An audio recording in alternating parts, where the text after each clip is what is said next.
Okay, for this episode of 2K Saturday, I decided that I wanted to talk about a young player in the NBA who has really interested me in terms of what his ceiling could be, and that is Pascal Siakam.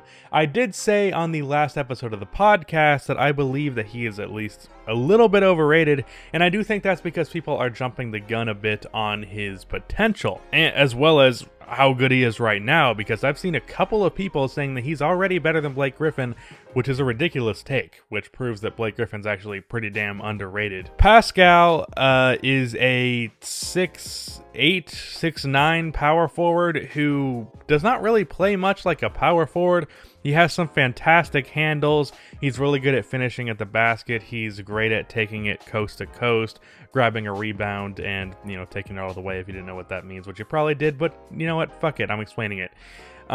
He also has somewhat of a jump shot. He can hit mid-range shots. He has been hitting his three-pointer so far this year, but it's always been a iffy thing for him. He also has some playmaking ability as a power forward, averaged 3 assists last year, and he is a phenomenal defensive player. With his speed and versatility on that end, he's able to be both a shot blocker and keep up with the guards on the perimeter. I don't think people talk about his defensive abilities as much as they should, because his defense is almost more impressive than his offense. As I said, for things that he can improve on, he really could improve on his shooting. So far this year, he is shooting phenomenally from 3. But it's only been 2 games. 58% from 3 on 6 attempts is great, but 2 games. He also could really, to take the next step, I think he should improve on his playmaking. Like I said, last year he put up 3 assists a game. So far this year he's putting up 3.5 assists.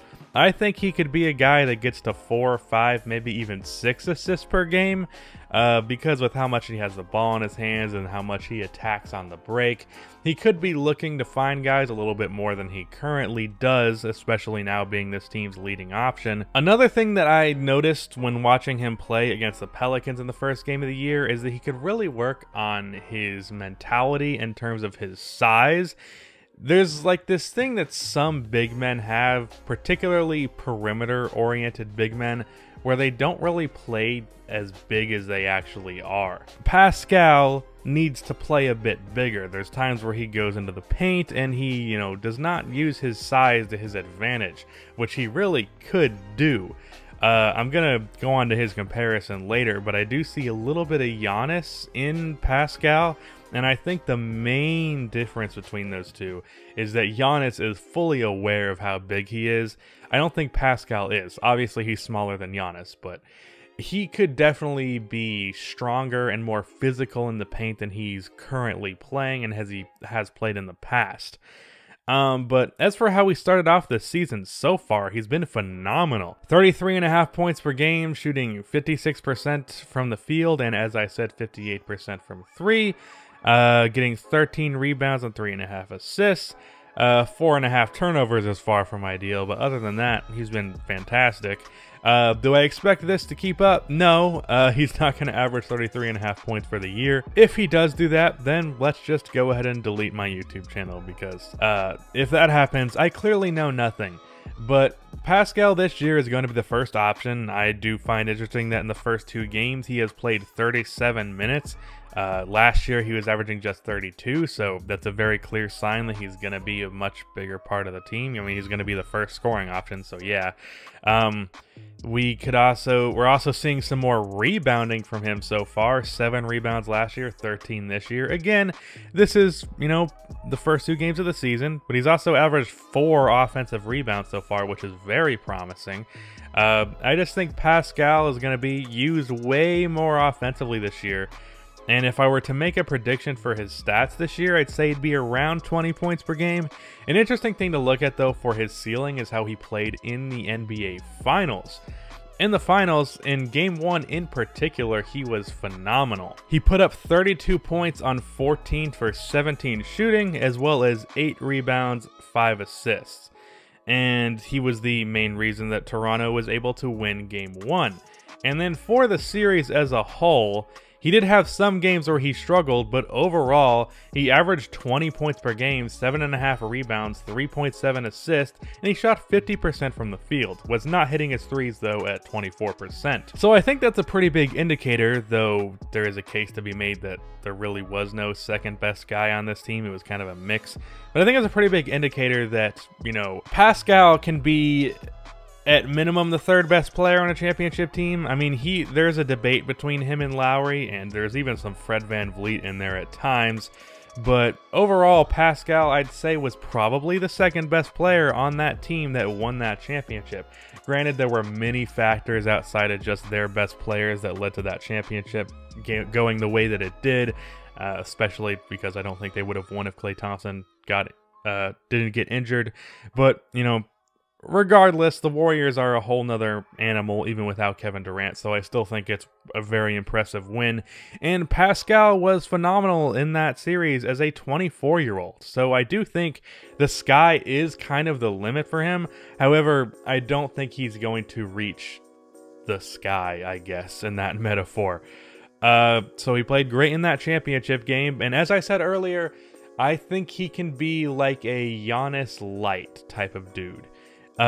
As a power forward, big ball handler, really attacking the paint all the time off of the dribble, which you don't see with someone at his size and length. He's also got the same type of defense that Giannis does, you know, the versatility, the speed, the size, the length. I do think that he could get better at defense, and that's saying a lot because he was already a pretty damn good defensive player, but I think he could get to the point where he's in Defensive Player of the Year conversations. Maybe never win it, but, you know, be one of the top 3 candidates at the end of the year. Probably not this year because he's going to be focusing a lot on offense this year, but with more offensive help around him in the future, I do think he can be more focused on defense. But offensively, the reason I would compare him to Giannis, like I said, is that movement, the size, the length, and the ball handling. Also, another thing that the reason I said I think he should improve on his playmaking is I think that Pascal can be a great playmaker for what he is, like Giannis is. So I think, you know, the better he gets at playmaking, the closer he gets to that comparison. What's interesting is that Pascal, even though he's been an iffy shooter, is definitely a better one than Giannis. Granted, Giannis has started off this season shooting phenomenally from 3, but that's probably going to be a fluke as well. But for him to make that step to be like on a borderline Giannis level, he would have to really start playing bigger. He'd also have to put on a bit more muscle because Pascal is still crazy skinny. Giannis is like, he looks skinny, but he really isn't. Like when you're a guy with as much length as Giannis has, or if you look at a guy like Kevin Durant, like Kevin Durant is like 30 pounds heavier than he was when he was drafted, but he still looks skinny as hell. But yeah, so you will still look skinny even if you're big and muscular, but I do think he can put on some more muscle, be more physical in the paint. He is a good finisher, but I do think he could get to the point where he's pretty much unstoppable unless you put up a wall in front of him, as they did with Giannis when he was going up against them. But incredibly versatile, top-tier defender at the power forward position. Really good scorer, maybe not as physical as you would like him to be. Good playmaker, being an absolute phenom on the fast break.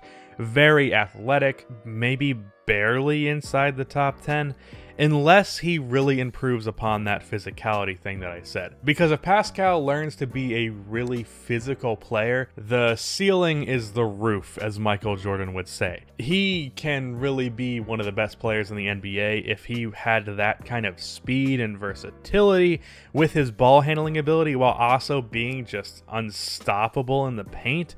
That's a huge jump to make, but if he got there, he would be up there with probably the top 5 or 6 players in the NBA. And if he improves upon his three-point shooting, which it looks like he's done so far this year, then he could be as good as Giannis, I'd say. I don't think anyone is going to quite get to Giannis's level of dominant in the paint anytime soon, but if he was like 80% of what Giannis is in the paint while also being a good three-point shooter, having that same versatile defense, having that same playmaking, then I do think that could be pretty comparable with today's game where shooting is more and more important. So, like, if you took away 20% of Giannis's finishing in the paint and gave him, like, a 30% better jump shot, maybe, like, 40% better jump shot, maybe that's a better player, maybe that's the same level of player. I'm not quite sure on that one. It really depends on how much you value jump shooting in the NBA. I personally value it pretty high, and believe me, by no means am I taking these Giannis comparisons lightly. I am a massive Giannis stan, alright? And I'm not particularly a huge Pascal Siakam fan, even though he's a pretty fun player to watch. I'm not, like, crazy high on him more than, you know, I'm not high on him from a biased perspective, if that makes sense. But I do think he has that kind of ceiling.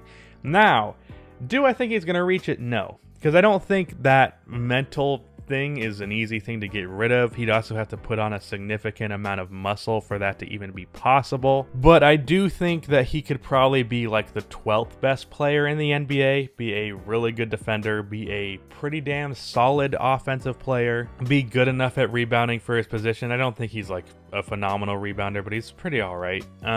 If I'm making a prediction for his stats for this year and for the future, I think I'd say 23 points, 8 rebounds, 4 assists, shooting like 53% from the field. Probably another 37% three-point season, because he really only shoots the open ones. Maybe he's actually improved on that a lot, and the first 2 games were not just a hot start, and he's actually like that from 3 now, which if he is, that's a whole nother scary animal in the future. But it is worth mentioning that he is 24, soon to be 25, so there is a reason to believe that actually, I believe he is 25 now.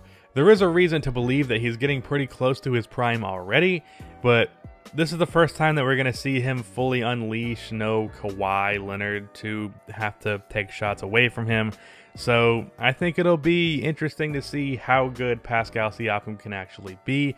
For his career, I think he'd average around 25 and 10. Be a great defender, as I said, and overall ceiling, top 12 player, but like not really in the top 10. But the potential is there for him to be a lot better than that. So that's the end of this video. Feel free to tell me what you think of Pascal's ceiling, and cue the outro music.